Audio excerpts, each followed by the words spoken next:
All right, Jules, sticking with this theme, reading the media, we were talking about off air before, it was England start the tournament. They play really badly. They underperform. And he gets harshly criticized. Fans get angry at him. Yeah. They get past Holland in the semi-final, and then all of a sudden people are talking like, the FA want to extend his contract, blah, blah, blah, and everybody's Team Gareth again.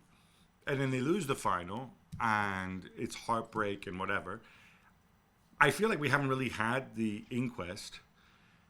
And I also feel like you've been in charge for 4 major tournaments now. Yeah, 8 years. You've decided that, you've said it, you want to play football a certain way, aping what Didier Deschamps does with France, with the solidity and whatever. That's fine. But at some point, you have to play to your strengths. You have an incredible array of players, of attacking. And we can get into them because I think some players underperform badly in this tournament. But again, part of your job, part of the reason you get paid the big bucks is to make the decisions. If this guy's not fit, then maybe you pay somebody else. If this guy is creating waves within the team, then maybe you have to address that. I feel like in 4 years, I can count maybe on one hand the number of England games where I said, yes, they played really well and they played to their strengths, both defensively, because it's not just that it was a defensive performance. It's a defensive performance where time and again, you had to have late comebacks, you nearly went out, you had penalties. They went behind the last 16 quarterfinal, semi-final, final. So this whole let's do like France, let's do like Deschamps, that defensive resilience and strength. How often did Deschamps go behind when... Never. Exactly. Yeah, so there's that. So just the football doesn't work. The football side of it, he's got the other stuff, and he's a decent man, a great man. Let me settle this or whatever. The football side just doesn't work. It's just bad. He's just not good enough, and I don't like him. I don't rate him. I don't like him as a coach. I mean, I like the person that he is. I don't rate him. I think he's always showed his limits in game management, in team selection. And we can look again at the final yesterday. Harry Kane should never start this final. Bellingham should never play as a left midfielder in a midfield 4. This is bonkers. Luke Shaw, you start him. Okay, Trippier might not be 100%, but you know that Luke Shaw, who hasn't started a football match in February, cannot play 90 minutes at this level against Lamine Yamal. It's impossible. And yet at halftime, when we all expect to see him come off, he still plays, and guess what? He gets slaughtered in that second half because he just could not do it anymore. The first half was okay. The second half was a disaster. And I just think it doesn't seem to see it. How at the start of the tournament he thinks it's a good idea and a better option to start Trent Alexander-Arnold, not once, but 2 games in a row, and then Conor Gallagher when Kobe Mainoo was there all the time. All right, the Conor Gallagher thing I don't understand at all. The Trent Alexander-Arnold, I saw the logic in it. Really? Yeah, he thought the opposition was going to park the bus against them. He thought England were going to have a lot of the ball, and because it's not like he's got a whole array of passers in midfield. Yeah, Trent Alexander-Arnold among the midfield passers, he's maybe the best guy they have. Maybe with Mainoo, where you may disagree, but the thinking was he can bring that passing, right? He can hit that killer ball. But but we're talking about ball retaining here, ball retention. No, Trent is amazing at... Yeah, but he didn't think there would be an issue with ball retention because he thought the other team would play like he does and have 7 people sitting in the box, in the 6-yard box, standing in front of the goal, and they would have all this possession. They'd just be pinging it around. And if I need somebody to create the space, to do the tight passing, it's Alexander-Arnold. I never saw the logic in it. Okay, that part didn't work out. I'll ask you about Bellingham. Because, so before I get to that, there was one moment after Cole Palmer came on. Yeah. You were all excited. 2 minutes, 37 seconds, he scored. 23 seconds. All right, there you go. When all of a sudden, I'm looking at England, and I see England are in a 4-1-4-1, right? There's the back 4, there's Rice, there's Bellingham finally central. Yeah. With Palmer next to him, also central, because Palmer should be playing on the right wing. Yeah. And then you've got Saka on one side, Foden on the other. Foden's on the wing. Doesn't matter. Guess what? You don't have to come inside. You can go outside the defender and put it across. Hey, how about that? And I'm thinking to myself, and Watkins is in for Kane. Yeah. And they look sharp and dynamic, and the England fans are roaring. And I'm thinking, this is where the momentum shifts, potentially, right? And look, it's a tremendous credit to Spain that they just said, meh, and they kept playing, right? Despite, by the way, if you mentioned this, they lost their best player at halftime. Yeah. Rodri went out, right? Rodri, the glue that keeps everything together, right? Rodri, the guy who should win the Ballon d'Or but won't, all this stuff, right? Yeah. He's not there. Zubimendi's on, who played really, really well. Yeah. Which is why it's a tremendous credit. They kept the confidence, they kept the belief. But at that point, that's when you have to persevere with that. And yet, what did we see? We saw everybody getting sucked back again. And I don't understand it. But is there default setting? It's his default setting. Yeah, but it's theirs by his mistake. So if you'd been working on the ball movement and all of that, and this energy and this formation even, but no. So you might have a moment of brilliance like that, like on the goal, which Saka, Bellingham, Palmer, it's a great finish. But if you want to do it more consistently for another 5 minutes, another 10 minutes, another 20 minutes, they can't do it because they have no bearings, no structure around to be able to do that. And Spain are a better team than them too. Let's be honest here. But still. Well, a better team, not better group of individuals. No, team. That's what I said. But yeah, so I was disappointed. I mean, I was disappointed by pretty much everything England did in that final. I don't think they showed up at all. And it should have been much better. Make it physical. Make that game physical. That was another thing they didn't do. Well, I just don't understand. You're all playing in the Premier League. This is the most. It's an intense league. It's an intense. They're intense games all the time, and that is a great point, because what struck me most about the first half, England, when we praised them because they didn't concede, or I praised them because they stifled Spain. They did it by slowing the game down to a crawl. Yeah, I mean, if that first half was played at 2 miles an hour, which is fine if you have Bonucci, Chiellini back there. Hey, let's slow everything down. Also because we're old and whatever. But this isn't the way these England players play at club level.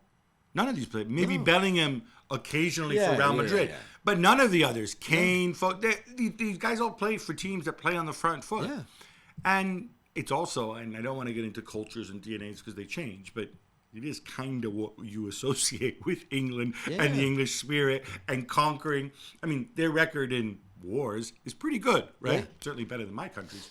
Probably better than yours, too. And you're going against all that. And if you're going to do it, you have to get it right. Yeah. And yet still they don't look comfortable. In the end, we counted the chances that England had. And other than the goal, the Bellingham turn and shot, which I thought was a great chance, but then you pointed out was actually way wide and he had a better option. We could have laid it off to Watkins. Yeah. And then you had the Gay and Rice at the test. The double header, or trouble header. That's it. Yeah. No, but they didn't do enough with the ball. They didn't create. But I know they went to the final, and in itself, it's a good result to go to the final. Of course, some people say you never remember the runners-up. This is BS. This is not complete nonsense. Complete nonsense. Go tell Hungary. But Slovakia was a better team than England. But the Swiss were probably the better team than England for 80 minutes. The Dutch, it was one half each. The first half for England, the second half for the Dutch. So you got there, but at no point you were in control. Really, you're not even mentioning the group stages. No, let's not even go there. So in the end, you can't always have a miracle that saves you. All right. I'll stick up for him. Oh, not stick up. I'm going to talk about something that's not Southgate related. You mentioned Kane not being fit. Yeah. The other factor, I think we have to talk about Jude at some point. Yeah. What we both saw this, I think it was early in the second half. When he goes over and he rants very, very visibly. Like at the bench. We don't know if it was a Southgate, a Holland. Yeah, maybe, okay. I don't want to hear the story again. It was his friend sitting behind the bench. No, it was definitely at the bench, but we don't know who at the bench. We could not see. Whatever. Yeah. That's a terrible look. You're supposed to be a leader on this team. Yeah. I mean, he's really, really angry. Yeah. And you don't do that at that stage of the game either. No, I don't. And is there a Bellingham issue with Southgate, given how poorly he performed in this tournament? Yeah, he's been disappointing. And yet, he's another guy. I don't believe he was ever substituted. No, and there was that incident, remember, in the quarterfinals where it's the number 10 on the board for substitution, and he looks and he's like, what, me? No, it can't be me. And we still don't know to this day if it was a mistake with a number and somebody wrote 10 instead of, 17. Right. Or if his reaction changed Southgate's mind and actually Southgate said, no, don't take Jude off then. Let's take somebody else off. I don't think he was fully fit. I don't think he was 100%.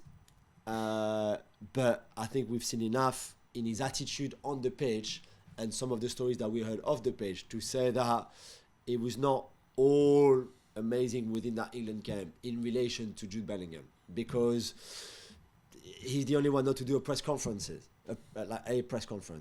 He's the one at 20 is added to the leadership group. So Southgate has 5 players, 4 before him, who were the guys that he would have the most meetings with to see how the squad was, what was going on, how they were leaving, what they were feeling, etc., etc. Why is Bellingham in it? I don't understand, and I think a lot of players didn't understand. Well, he views him as a leader. He views him as a special player. I mean, is he a special player? Maybe is he a leader at 20? I mean, leadership comes from within. I I have less of an issue with that, but we've all heard the stories, and I think stuff is going to come out probably in the next couple of weeks. These guys go away. People talk. The people they pay to talk on their behalf will come out, and I think we're going to hear about Kane's fitness. Yeah, because it's not like Kane became bad all of a sudden. But if he's not fit, Gab, would you rather a Ollie Watkins at 100% of his ability, physically, mentally, technically, everything you want? So Watkins 100% or Kane at 50%? But it's the age-old thing, right? Is once you give a player the captain's armband, either you do what we used to do in Italy for a long time, just give the captain's armband to the oldest player, and then when you want to take him out, hey, it's not the guys with the most caps. It's okay because he's old. Yeah. But that's not what England do, right? They give it to Kane because he stands for something. He's a leader. And then all of a sudden, if you drop the guy with the captain's armband, you create, and on top of that, you're not playing well, you risk creating a media storm. So you have to be 100% confident that if you start Watkins or Tony in his place, that things are going to improve. I mean, but surely it's a no-brainer that somebody who's 100% of his ability, even if he's not as good as Harry Kane overall, we still do better than somebody like Harry Kane who's only 50%, and he played 57 minutes for nothing. He literally had nothing. One touch in the Spanish box in those 57 minutes. He had one shot that was blocked, and that was it. He was completely out of it, anonymous, not sharp enough, nothing. They played with 10 men. So why do you start him? Let's turn it back to Spain for a minute. Obviously, we've praised the way they play. We've praised this group of players. I'm just curious, of these guys, other than Yamal and Nico Williams, is there anybody who you think on the back of this tournament can go back and have a huge, and Rodri obviously, can come back and have a huge impact at club level? So in other words, somebody who's like, this is his tournament, where maybe at his club they look at him, and I'm thinking of Fabian, Paris Saint-Germain. Like, does Lucho say, oh wow, this guy's actually really, really good? He's been really good in the second half of the season with PSG, though. To be fair, he was outstanding in the Champions League. He was very good in the league. No, but someone like Dani Olmo, for example.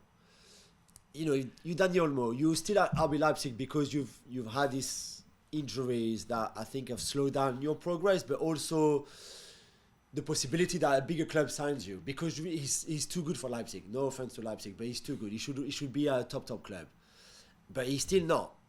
And I think what he showed in the last since the Pedri injury, if you're a top club, you're thinking, okay, if we can keep him fit, he's an incredible player.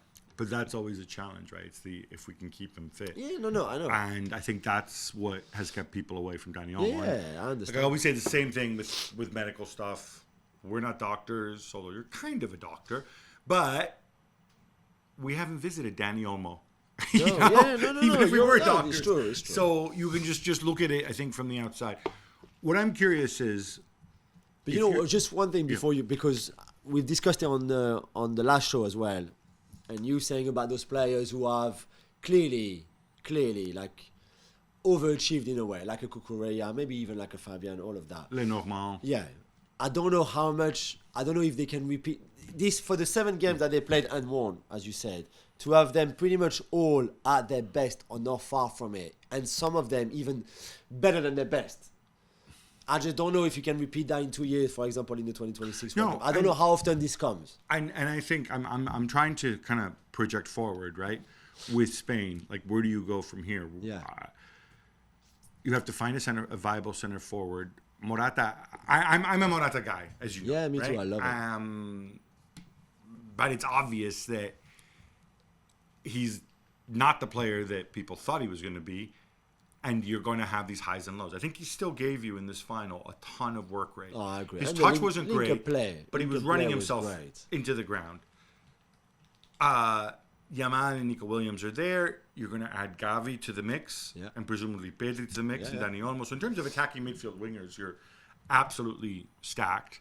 Zubimendi, I think, can play with Rodri as well. And you've got Fabian. Further back, I think, obviously, Alejandro Balde will be back, and I don't want to reopen the Cucurella thing. Cucurella, by the way, still got booed every time. There were so many Germans in there. I didn't think there were that many, but the ones who were there were noisy, booing poor Cucurella. Yeah, and even Gaia is going to come back from injury, and Grimaldo might... I'm not sure he likes Gaia. And Grimaldo... Gaia was injured, so... I don't think he likes him, though. I don't think he's a De La Fuente guy. But also, Gaia is getting... I don't know how old he is now. But but like... There are other options than Cucurella. That's what they are. Grimaldo, though, very different profile from Cucurella.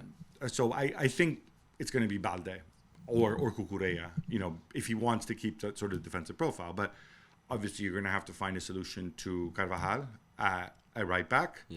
Center back, we'll wait for Cubarsi to continue, hopefully continues developing. Pau Torres, I think, can come into the mix. Just because these two guys, they did a job for you, but there's Vivian as well. I don't... Le Normo, I think, with Diego Simeone and Atletico can become even better. But you're right. There's a few question marks over the future. So does this mean that Spain are bigger favorites than France for 2026? I would not go that far. I would not go that far. But anyway, I think just to wrap this, all credit to Spain, because I think it just really shows. Right, I don't want to say. I hesitate to say nice things about the Spanish FA because of what happened with Biales and whatever. But in terms of actually producing footballers, men and women, and having a structure that allows them to win, they are exceptional.